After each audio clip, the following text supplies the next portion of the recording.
Those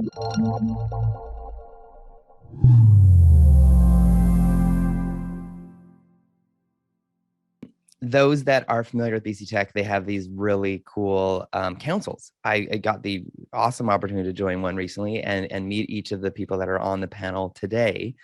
So Natalie, I'm gonna start with you. Just for those that want to know what is up with this kind of council thing, what is it? And people who are maybe listening right now, Karen might be interested at the moment.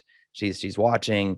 I can't read the full thing. She's from Waterbeard. She helps people wash their beards. I'm guessing. I don't fully know what they do, but she's maybe interested in joining the council. So Natalie, what could Karen expect for her awesome tech company that helps people have beards that are made from water? That sounds pretty cool. Yeah, the C Council is great. So I joined it just late last year. And so really it's a group of people who are part of the BC Tech community who are in marketing. And it's an opportunity to share experiences, talk to each other, learn from each other, which is really great for me. I work in the life sciences biotech sector, but we talk to people from all different sectors. And so you can really learn a lot from other fields. Cool. So Marie, I got to ask this. When you go to like, you're down at D6 Lounge, or you're over at Poorhouse having a drink, or you're over at your favorite taco shop in town, whether it's Taco Fino or whatever it is. Do you ever say to people, are like, oh, what do you do for work? And someone's like, oh, someone's like, I'm an accountant. Someone's like, oh, I'm a work in law, and someone's like, oh, I work at a software. Do you ever say, I work in SaaS because I'm sassy? Do you ever say SaaS to people that don't understand software or in that sphere? I do, and then I instantly define it. Okay, that's good. Okay, so you say I'm in SaaS, which is software as a service. Software as a service, yeah. Okay, that's one. And Marie, give me maybe a highlight from the CMO Council. What maybe one gem you've gotten from it, maybe personally or selfishly or professionally, that was like, man, I actually benefited. It didn't take away from my life. Yeah, absolutely. So I think I may have joined around the same time as Natalie, actually. I like to say grandmothered into the C Council because my former director of marketing used to attend the sessions, and I attended once she moved on. And I mean, for me personally, it's been a great, everything Natalie said about connecting with folks across industries and levels of experience and years in the industry. For me personally, we had a recent meeting where we're at Thrive focusing on US go-to-market entry this year. And so I got some really good tips from folks who have done a lot of entering new markets, resources they found useful, kind of hacks, if you will. So that was a highlight for me recently, for sure. That's awesome. If you talk about preschool, if you remember, or grade 1 or kindergarten, there's a great time in that when you would do show and tell. And people would, in the session, which I love, there's moments when people do show and tell. They're like, hey, let me show you my user flow. Let me show you my user journey. And it's been so cool because people are willing and able to really share and kind of help their peers in the industry. Because I feel like in the group, there isn't competition. It's more like, hey, we're all in this, together. We sing that like, we're all in this together, a little High School Musical thing. But it's, as we grow, as the, tide rises, all boats rise. So Sarah, I want you to explain, maybe tell me a bit more about your company and why you love working in the industry you do. Yeah, totally. So I work for ProShop ERP. It's an all-in-one manufacturing software that helps increase really shop efficiency by improving the execution of the manufacturing shop process. And those are all pretty big words for me when I started my job. And I was just sort of thrown into it.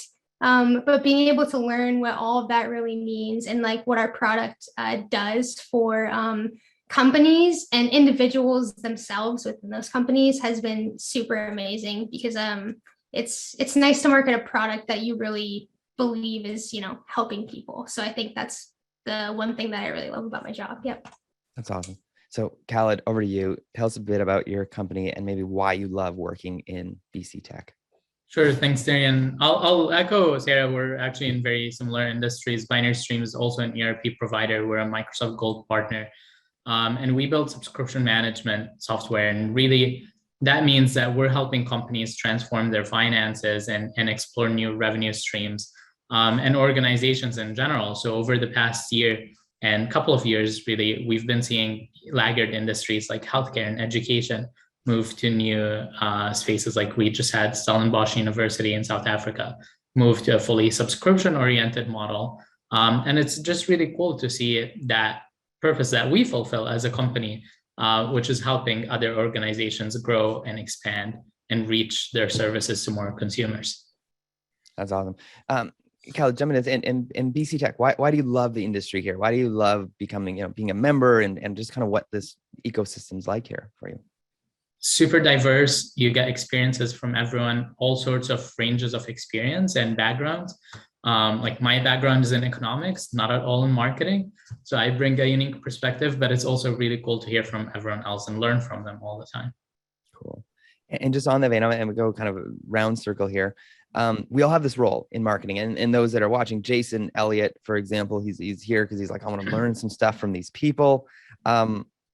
Measurement and attribution and reporting to whether it's the investors, the board, whether it's maybe you report right to the CEO or the founder. What sort of measuring tactics and report tools do you use to communicate what marketing does? Because again, we work in a part of tech that maybe can be a little more intangible and a little more, maybe people have a bad experience with like, oh, marketing is a waste, or it just goes, you throw it out to the sky. But what do you do to kind of bring it home for your team? Khaled, start with you. Sure, thanks. You need to use your data to tell a story. I think that's really critical. You can't just throw data points, although it is important to anchor them, like show your leads, show your opportunities, show your conversion percentages. And at the end of the day, you have to know that at marketing, it's awesome that we're creating general buzz, but we also have to create demand and put food on the table. So show some tangible things while also showing the general story that you're writing. That's awesome. And what do you use? Do you have like a dashboarding tool or Excel or PDFs? And do you do it like a monthly report, or what is it? Get to the weeds there. I would be ashamed to use PDF because we sell reporting tools, but I do use things like Power BI and HubSpot, and we've built our own native integration between everything. That does allow us to see everything and get a pulse right at the moment. But, with multi-channel marketing now, you have so many different sources that you have to consolidate and make sense of. And I think that's our job, is to communicate it in a way that makes sense to sales, makes sense to development, makes sense to professional services, and explain like where we need the resources and how we're going to grow as a company. It's awesome. So Natalie, I'm going to go over to you because part of your job description, you're also doing events, like so many things that are, again, Khaled said it, so multi-channels and so many places. How do you tell that story to kind of like call it the folks that matter, the folks that count, the folks that really are like, explain this to me because I need to justify my marketing spend? Yeah, I think it's really a function of understanding who your audience is for a specific campaign that you're trying to run, and what your goals are for that specific one, and making sure they're actionable. So I can speak from experience that it's very easy to get overwhelmed by tools and by, the stats available to you. And so it's a balance of finding, where you can implement the data points and track things, but making sure that you also have the bandwidth to be able to action them. So for us with events, we look at what interest we get at conferences, what kind of outreach we get after press releases, number of conversations we have. But it's also making sure we talk internally. So if I'm doing a campaign to support our hiring efforts, maybe that I'm making sure that what I'm tracking is actually what the HR team needs. So it's also that communication. And getting again into the weeds of it all, how do you do? Like, do you use Microsoft Paint, or what do you use to tell this story? What tools and what does it tactically look like? I haven't used Microsoft Paint in a while, actually. I know, maybe I need to. I remember, grade 12, we had an IBM computer, and I'd like, it landline, and I'd be talking to people like long time, and I would just do cool designs in Microsoft Paint with like the square and remember the bucket? I love the bucket. Okay. In terms of kind of what tools we use for that, we do use HubSpot. But even just using simpler tools like using Trello as a way to keep things organized. I love using Trello just as I have like an inspiration board. So when I see something cool, I just post it there so I don't lose it in my million tabs at the top. Even just using simple tools and innovative ways to be able to collaborate internally is really helpful. That's awesome. To round up the stats, like kind of like when you look at APIs, connecting all different, do you have any tools that kind of pull all those APIs into one report at the moment? We don't really use APIs to pull them together just because a lot of them are quite different, but I do find HubSpot has been useful for kind of a variety of different things. And then we kind of communicate internally when it comes to working with different departments, whether that's business development or HR. Emery, going over to you, there's always been historically like a break between sales and marketing. There's been this like chasm, right? And certain organizations have brought them closer together. How is your kind of reporting and kind of storytelling on that? Is it bridge that gap with the sales folks? And how do you kind of keep that relationship good? Yeah, no. I mean, it's a good question. We actually, the way our company has grown has been a bit interesting in that we technically had a marketing team before a sales team. And so marketing was kind of doing both. Now, obviously we have a sales team, which is fantastic because they can do what they're best at. And we can do what we're best at. Speaking kind of to Natalie's point about campaigns, beyond just, what's the open rate, what's the response rate, things like that. Like what we're really looking at right now is when we're looking at, multi-email campaigns, like what is the point at which someone actually does engage, does come back? And then how does the sales team then jump in with a phone call or with a more direct outreach than just an email? And so it's about making sure, and I mean, we do have a very close relationship with sales because our teams are still smaller. So very regular touch points and check-ins to make sure that campaign design is done together and it's not us not listening to them when it comes to what's resonating and what's actually getting through to people, in conversations. So yeah, it's about like, okay, like obviously marketing can do the introductory discovery stuff. And then once someone actually does start to gain momentum and like become interested, then how do we make sure the sales team is equipped with what they need to jump in? That's awesome. And what sort of reports does your sales team love? What do you like? I mean, speaking of Gary Chapman, 5 Love Languages, if you know the book, it's awesome. And it's all about like, how do you receive love and how do you give love? What is the love language that you give to your sales team where they're like, dang, Marie, that's such helpful data? Probably mostly via Salesforce dashboards at the moment. Okay. That's a good love language. That's great. As well, we do connect a lot of our tools through Zapier as well. So I mean, we run our campaigns through a separate tool called Woodpecker, and then we integrate the analytics with Salesforce. Sometimes it's not a perfect one-to-one comparison, so we still have to pull the data out of our email tool. But yeah, I mean, typically what they care about most is less about the high-level metrics and more about like, okay, like who's received what emails in the campaign, this person who has responded to us, like at what was the email that made them actually be like, hey, I actually want to talk to these guys. And that's the sort of data they care about. That's all. Do you ever call meetings smarketing meetings when sales and marketing are getting together? No, but I think I want to rename my weekly one to that. And Sarah, over to you.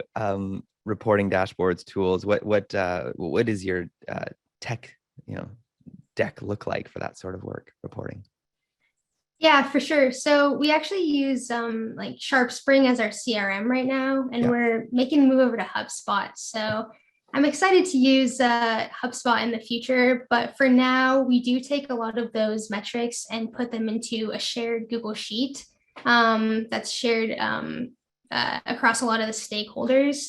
And then every month I consolidate all those numbers into a presentation and link it on that sheet along with the numbers. So that's sort of the formal way that we present metrics. But obviously throughout the month, getting a gut check on all of those metrics to make sure you're going in the right direction, I think is also super important. And then something, more high level, that's also something we consider is the conversion rate between each metric, right? Because that's something that really drives sort of the initiatives for the next month or the next week or whatever timeline that may be, to see where people are falling off, where they're not falling off, and adjusting accordingly, I think. Yeah. That's awesome. Hey, quick, just fun game here. What would you guess are the points of data that you can get from your Google Analytics? We'll go around. I'm curious what each person would just over. If you could pull the data points from Google Analytics, what would be the current guess number? You say like 5,000, 10,000. Visits monthly, about 10,000. Yeah. Again, Google Analytics, it's overwhelming. Like Google Analytics Universal, and then there's the new G4, and then the goals setting you can set up within Google Analytics. So Mhm. how do you figure out, and Sarah, I'm going to go back to, how do you figure out what data points, which metrics do you pull for your team with having so many at our disposal now? That's one of the best and worst things about being in marketing today is we got all this data. Yeah, 100%. I try to pull the really high level metrics for audiences that need to have a high level overview, and then pull the more granular metrics for internal teams and initiatives, right? So sometimes maybe our senior leaders don't care as much about this certain campaign that did this and this and this, but they care about, the overall website users and how those users are converting, right? So I think it depends on who your audience is for that, and what you're using it for, right? Yeah, and whether it's B2B or B2C, right? Totally. Quick going around, just do you want to explain if you're B2B or B2C, just for the listening? Do you want to start with you, Sarah? You B2B Sure. or B2C? Yeah, we're B2B. And Khaled? We're B2B and channel. Yeah, and Natalie? B2B as well. And Marie? M's for B2B. Yeah. So it's interesting, and I'm just to take a moment to thank our sponsor HubSpot for sponsoring this session today. I feel like, Erica, this was unplanned in any way. We HubSpot is not sponsoring this in any way. I was just joking, but it seems to be a tool that everyone seems to really appreciate. Speaking of which, tools, resources, what I wish I knew when I started, Marie, starting with you, if those that are startups listening in right now, they might be listening live. We got Dustin here, we got Carrie, we got Kim, Connor, Haley, Chris, so many awesome people. Leah listening in, they might be startups, and some people are listening to the recording and they're a startup. What do you wish you had known, or what do you think any startup should know when it comes to marketing? These are like the 3 most important things that you should consider when it comes to marketing. Ooh, that's a good one. I jotted down a few. I think the one, and this is actually something we've done in the last year, which has been really effective, which I think we should have done way earlier for sure, is that, I mean, obviously you're never going to make everyone happy. Everyone's going to have an opinion on your messaging, an opinion on, your positioning, things like that. And we actually did a really, really deep positioning exercise with our team over the past year, where we brought in an external consultant. We initially had this product and marketing working group that formed V1 of a lot of collateral for some new positioning we were putting together, and we tested it internally in meetings and would quiz people and like gather real-time feedback through Menti and things like that.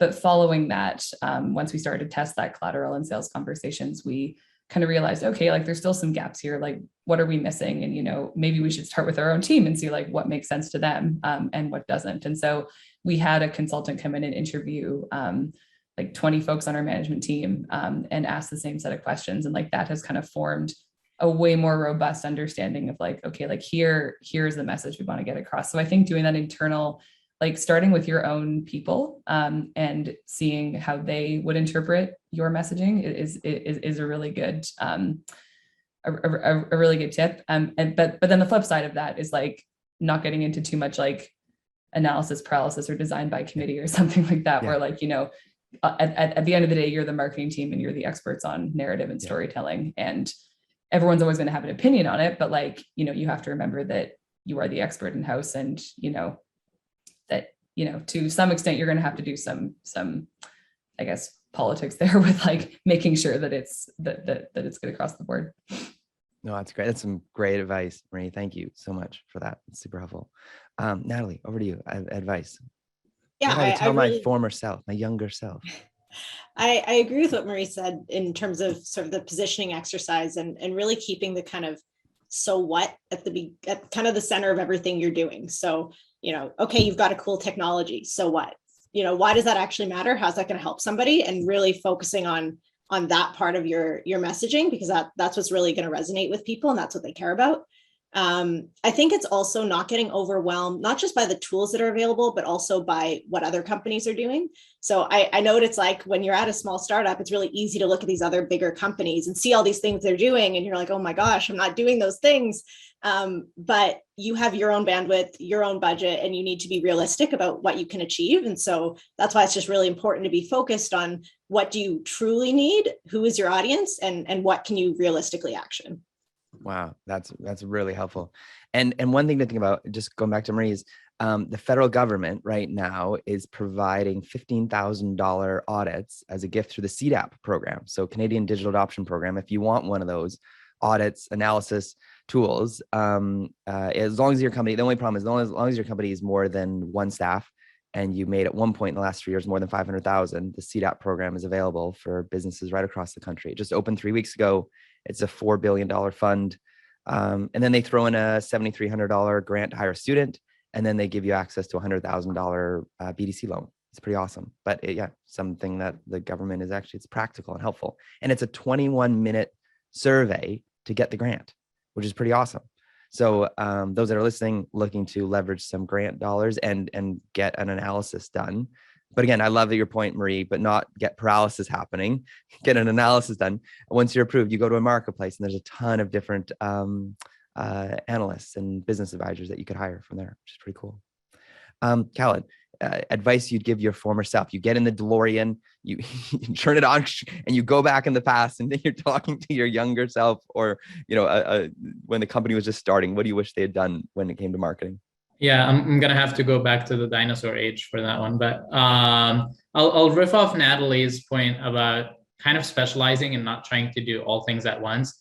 I do really want to say building a community, but at the same time, to build a community, you kind of have to know who your target audience is. And I think for SaaS startups, like the first step is find a customer who is your champion, build a case study, find all the customers that match them, and go sell to them. Like that is the quickest ROI for you. And then after that, you're going to discover more use cases, and your support team is honestly an awesome research team that will teach you a lot about how customers are using the products, what value props they have, and how your sales place should be motioned to find these customers that fit your value prop. That's really great. That's really helpful. I feel like that should be an infographic right there. You just pound it. It's so good. And over to you, Sarah.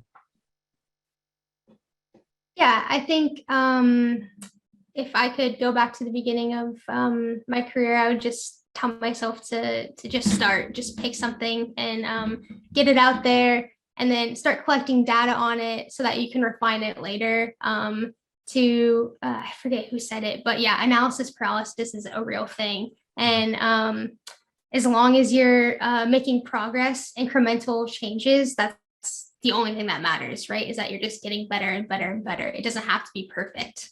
I would also say, to Khaled's point about getting involved, there are a ton of industry organizations in, pretty much every industry. We're involved in a few that have been really, really valuable to us. And they're hopefully fairly easy to find. So if you can get involved, and find people who, will allow you to make contacts with their organization, it's super valuable. Yep.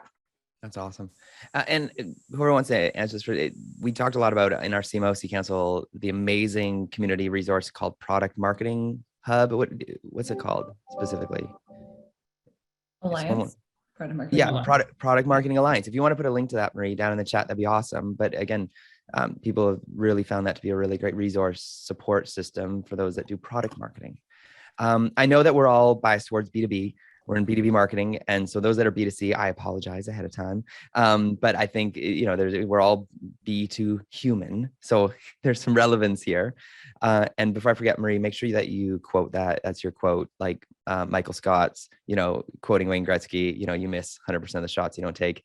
I feel like, paralysis by analysis, that could be your slogan. Put it on a t-shirt. It's awesome. Because it's a great point to make.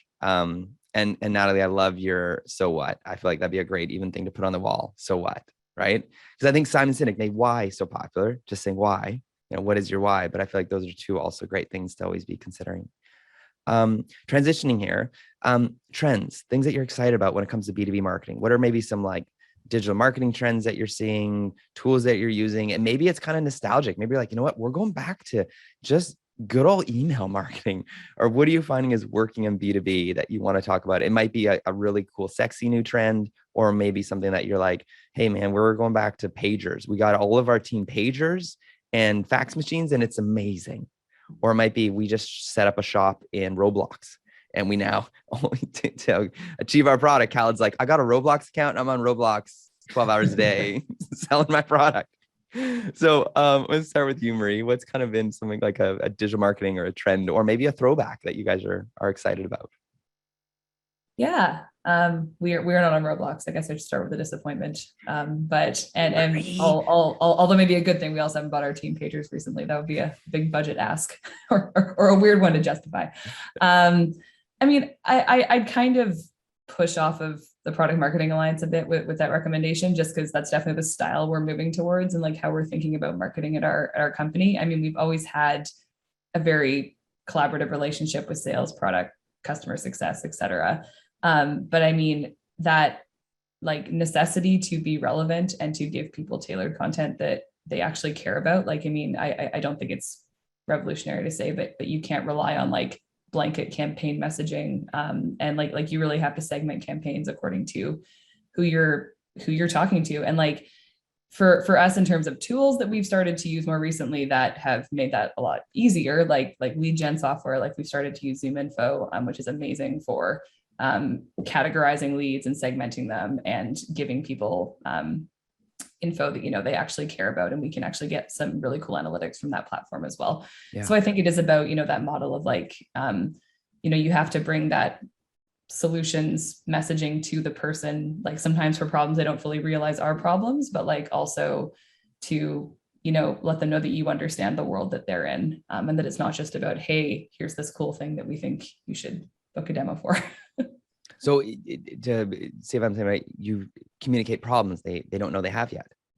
Sometimes I mean, we don't kind of frame our messaging in terms of like, here's all the things that your industry is doing wrong or anything like that. But it's more like, we know that you're looking for this, or here's how our customers have achieved success in these ways. And the hope being that they see those stats and are like, oh, wow, that'd be really cool if we could also reduce our, like in our case, patient pre-screening efficiency by this percentage or something like that. So, I mean, it kind of puts that problem in their mind of like, yeah, like maybe we could do this a bit better or faster, and maybe we need technology for that. Yeah, and what you're saying, ZoomInfo has been really great, and then kind of follow up with an email type of thing and text emails. Mostly emails for now, but yeah, no ZoomInfo has been that's one of the more recent tools we've adopted, and it's been really fantastic for. I mean, it's also it integrates really well with Salesforce, which is the CRM we use. So easy way to pull those lists, get them up, get a campaign going. It's very seamless. Awesome. Have you ever thought of using HubSpot, Marie, by the way? I actually have used HubSpot in a past life, not in a marketing role, ironically though. But it's been a long time. But we did think about it. It was down to HubSpot and Salesforce, and unlike everyone else on this call, we went with Salesforce. That's awesome. Natalie, over to you. Trends, throwbacks. Yeah, I think especially kind of hopefully coming out of the pandemic, there's been this increasing need to blend the real and virtual world again. So I know for us, we were very much a lot of trade shows before, in-person events, and then the pandemic hit, and all of a sudden we had to transition to doing webinars and these sorts of things. And now I feel like it's swinging back, not completely, but I think now there's this unique need to kind of blend both. You need to have kind of a seamless experience for both in-person and virtual, and be able to kind of provide both for people, which is, I guess, both a challenge and kind of an interesting opportunity to explore. That is awesome. And so speaking of events, what do you think will be the go-to swag item, the hot swag item this season? Hand sanitizer. Okay. I think that's probably going to be the most common one. We have our first trade show coming up in June. I've seen photos from trade shows, and I've seen a lot of that. A lot of hand sanitizer. Yes. But not the hand sanitizer that's like kind of gooey and it sticks on your fingers. You're talking about like a good smelling one that disappears quickly. Yeah, that would be nice. Not the gooey one, because then I think of your brand. I'm like, why'd you give me gooey stuff? This stuff's not good. Now I got to go wash them somewhere or wipe them on a drape at your trade show, and it's gross. Okay. And when you talk about the integration, kind of like, have you seen any things that work well when you integrate offline with online, or things that you're looking at maybe adopting or using for that? Yeah, so it's one thing I'm seeing a lot, not necessarily in our industry, but there's definitely an increasing visibility of things like AR, VR, metaverse. Like you're seeing so much of this being talked about, and how that integrates with marketing. And so, budget is obviously a limitation on that for a lot of companies. A lot of huge companies are doing that. But I think at the end of the day, it comes down to the same truth of wanting to kind of make things more realistic, more human, more interactive. So I think those kind of shreds of inspiration can be used by all companies, regardless of your budget. Yeah, no, for sure. I feel like as a parent, like having seen watching Roblox and so many games where like Fortnite, Marvel Universe showed up in Fortnite where you could find when Thanos, the new Avengers was coming out, you could collect his glove, and they were marketing to my high schooler in an incredible way, using this kind of universe called Fortnite. So I feel like it's been happening for a while, but now we've just put like a really big name on it. It's really hot. But I feel like, do you see, is your brand investigating that or looking into doing something in the metaverse or considering it? Yeah, so we're not looking at that specifically, but definitely the need to kind of integrate the online and the offline, but more when it comes to kind of the integration of trade shows, webinars, having that sort of information kind of seamlessly available across multiple channels. Yeah. And over to you, Sarah. Trends, throwbacks that you're excited about in this next season. Maybe it is something to do digitally. Yeah, I mean, I think in general, short form video is a huge trend. Everybody has their own short form video platform. There's like TikTok, Instagram Reels, YouTube has Shorts now. And so I think what it really boils down to is people's attention spans are just getting shorter and shorter, which is something as marketers that is super important information. So I'm not sure if TikTok is the place for B2B or not, but I think that underlying theme of like short attention spans, people liking video, having content that's super easy to digest is just really important to keep in the back of your mind as a marketer. No, for sure. Okay, and I want to throw this at you, Sarah. Just if you remember way back in the day, there was a video called Coney. It was like Coney 2010, or it was like 2000 or whatever. It was way back in the day, but it was a very long video during a time when people were like, we're losing attention spans. And now still the number one podcast, whether you love him or hate him, is the Joe Rogan Experience, which some of his episodes are almost 2 hours long. So why is it that some experiences online that are very long, why are they doing so well when we feel like we're losing attention span? Oh man, hitting it with the hard questions. I think in terms of podcasts, I think we live in an economy where you're sharing media space. So a lot of people listen to podcasts while they're running or while they're working and things like that. I'm not quite sure about the Coney video. Maybe it was just really compelling and people were super concerned about it back then. But in terms of podcasts and other things like that, I don't have any stats, but for personally, listening to podcasts while doing other things, I think is a reason why people are still able to consume that content and have a short attention span as well. Yeah. So there is a time and place for long form still, maybe, while we still have to capture their attention with some short form pieces. Totally. Yep. Totally. Khaled, over to you. Trends. Thanks, Darian. Some of the things that we're using, not necessarily newer trends, but outcome-led messaging, I think is something that is so critical to all businesses. We do, this is one of our older models. What we follow now is called Catalyst. It's by Microsoft, but the 4 slides model where you're starting with outcomes, you're talking about the benefits of your solution, the features, the challenges, and the capabilities. You don't want to start with capabilities and say, we have 500 features, like no one cares. And not a single executive is waking up and thinking, oh my God, if only I could automate my invoices that are between 500 to 1,000 characters long. Like that's not anyone's dream, but they're going to bed and waking up and thinking, if only I could save time and save money. And so sticking to that core message, you can activate the latent need, like Marie was saying. They have that need, but maybe they're not realizing that the path to achieving this growth or this efficiency that they need is through using a tool like yours that helps achieve that function. So kind of by doing that, I think you attach that outcome that they're looking for and kind of help them understand the story and break it down through some deductive reasoning. Natalie, I do want to let you know, I think the hottest item for trade shows is no items at all. We've kind of been experimenting with that and doing more raffles and doing more like for every business card you drop in or every QR scan you do, we're going to donate to a local charity or like the local SPCA or something like that. People love it.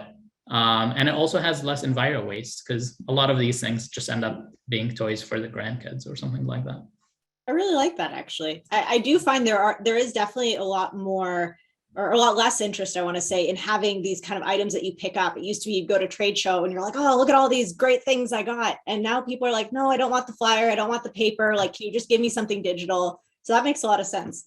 Yeah, it's an interesting shift. It's cool. We have another 15 minutes or so left. So I'm going to make sure that people who have questions can post them in the chat. Especially if you're more of an introverted person, you may just want to chat in there with a question that you have for this incredibly brilliant, experienced panel that is really kind of in the day-to-days and throes of B2B tech marketing. Just as we wait for questions, Maria, I want to go over to you. As far as kind of professional development, kind of in a position you're in, it's awesome. You've got a job, it's great. How do you continue to get better, smarter, sharper, and kind of hone your skills as a professional?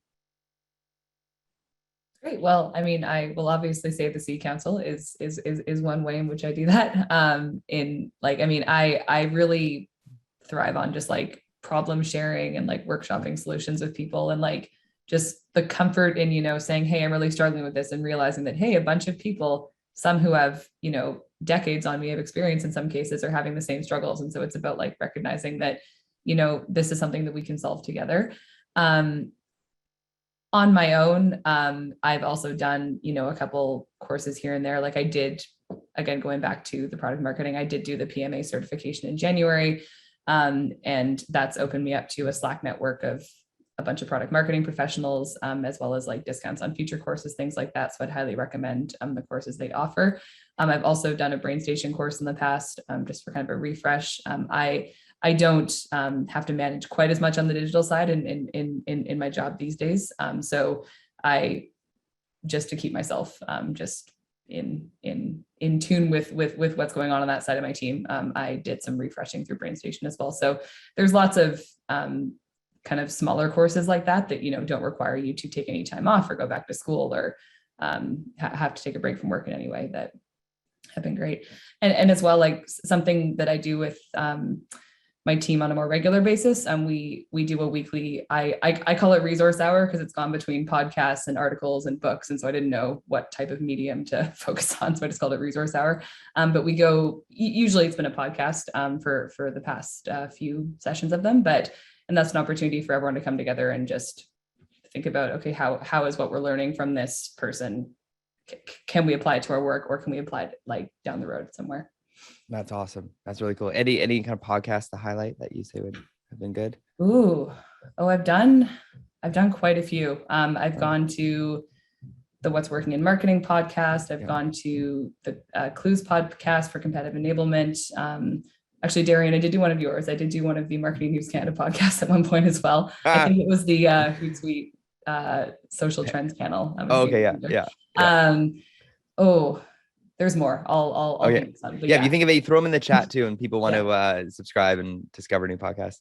And fun fact, the province of BC, if you're doing a course that helps you develop through Work BC skills training, 60% is typically covered by the province, which is very exciting. So if you have a limited education kind of benefit in your business, take advantage of that program for sure. Natalie, over to you, kind of professional skills development. Yeah, actually just last fall, I started a part-time master's program for strategic marketing, largely to be able to kind of understand more on the marketing strategy side and learn from other people. And particularly, it's a lot of people from all different areas of the world. So learning a lot from different industries and also kind of from different geographies as well.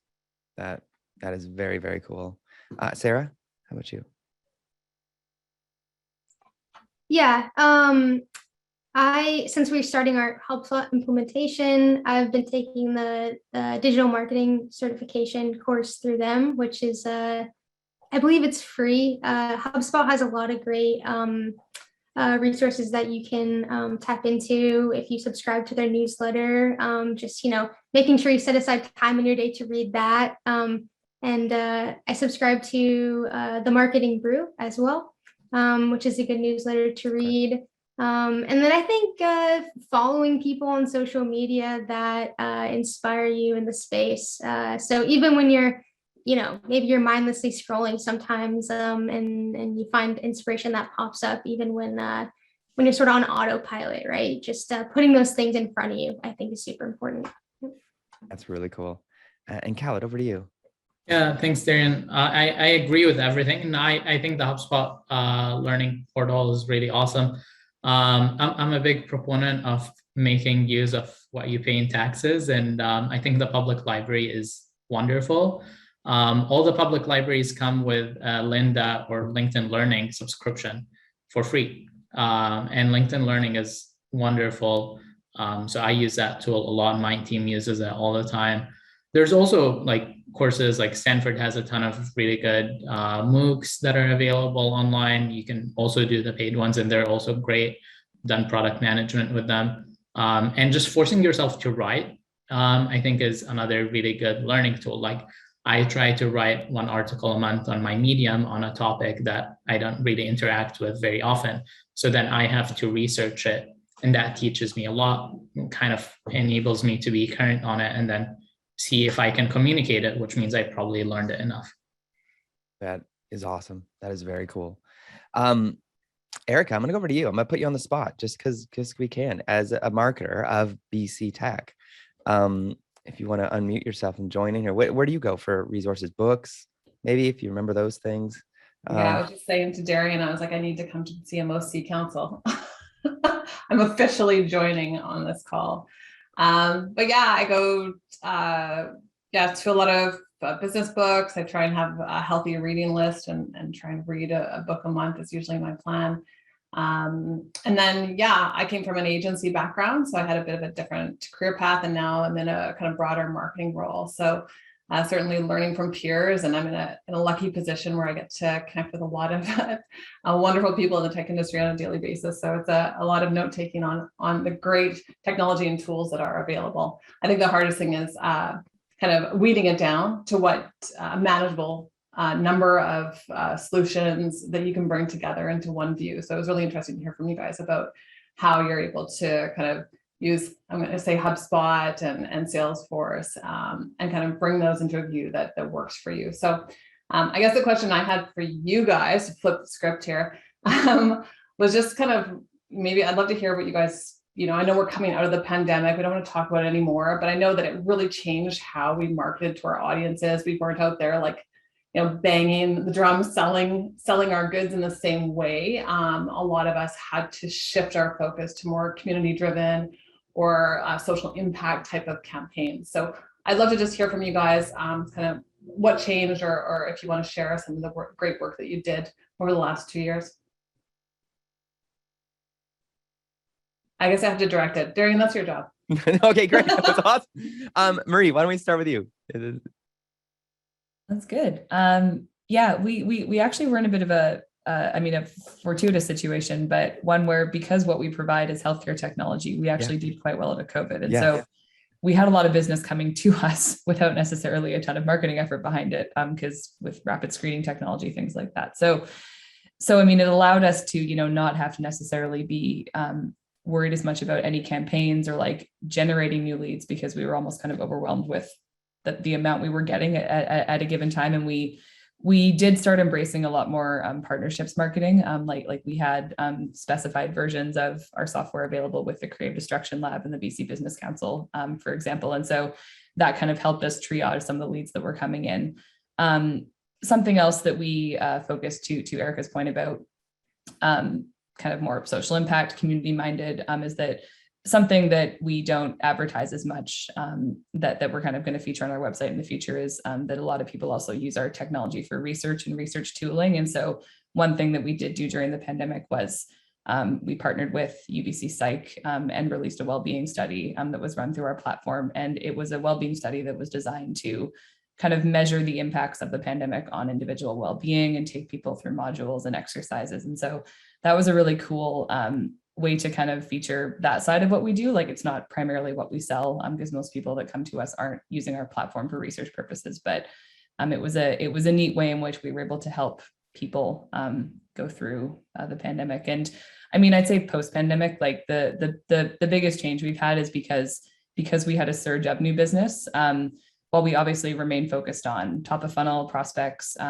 letting people know about us, like, it's also about nurturing those customers that came to us and like doing lots of customer marketing and featuring them on webinars and case studies and, just joint press or anything like that. Like, I mean, just giving our customers who really love us and want to stay working with us the opportunity to shine. So yeah. That's awesome. I remember we were working with Lego at the time when Warner Brothers put out the first Lego movie, and you actually couldn't get Lego on the shelves, that they couldn't keep up with the demand. And I was like, so what do you do now? Do you like kick back and, play Sudoku or Minesweeper? Like at this point as a marketer, when your brand is just so overwhelmed with demand. And they said, no, we're getting ready for when, we got to be ready. Got to be ready for the next wave, or when it kind of the hype goes down. And so what did you do? Did you feel like, well, what do I do now? Or were you preparing for the future? What did your days look like? They were still busy, I'd say, just because we were all kind of all hands on deck with it kind of forced us, a lot more for our software developers and engineering teams. Like, I mean, we achieved a lot of technical advancements in that period because of how much we had to configure and customize for some of the larger customers that came through. And so, which has been great to set us up for now. But it meant that we were very tapped into like process improvement and like, how do we make our teams more efficient? Because we just have this demand we haven't had before. And so though chaotic, it was a very good kind of crash course in, a lot of what we do today and how we work together today, I would say. That's awesome. Did you ever go to work some days and be like, I'm really good at marketing. Look how much demand there is. It's not because of COVID, because of my great work. I mean, although it was definitely the result of what we offered more so than a specific marketing campaign, it definitely felt good. Like our website numbers were definitely good. Yeah, hopefully you just owned it. You're like, this is all me. Look at my great. You and your team could celebrate. It's awesome. Khaled, over to you. What was that like? Erica had a great question here. Yeah, I think a lot has changed for us during the past 2 years. Really moving away from trade shows that are in person was a big shift, and we wanted to maintain the community and figure out how we can message our overarching values. But being in a channel business and having so much commitment to the partners, and Microsoft, who like kind of leads our channel, pushing for this, there's been a lot of focus on seeing how you have more of a community focus, and you are trying to showcase how you listen to your community, how you factor in their opinions. So doing things like that has been huge for us, and that's kind of how things went. We tried to showcase more case studies and make more of a community for our user base online through portals instead of using trade shows as the only path, and webinars and more discussion sessions. We also started a partner advisory committee, which I think was really beneficial because we had a chance to listen to our partners even without like a site visit. That's awesome. And Natalie, how about you? What was the COVID world like for you? Yeah, I agree that sort of creating the community is something that was really important. We used to host a symposium in Vancouver every year with about 100 people, and kind of at the time COVID hit, we had to very quickly pivot away from that and pivot away from in-person events. And so prior to that, we hadn't done a lot of webinars or any kind of digital events in that way. So we did host a digital symposium with our partners and the researchers who are using our technology as an opportunity for them to present their work to each other. And we found that was something that was really useful. And as much as we want to go back to an in-person event, it's probably something that we'll probably keep both now, because we did find a lot of people also like this opportunity to connect virtually without the need to travel. So I think we definitely learned that having a bit of both will probably last in the long term.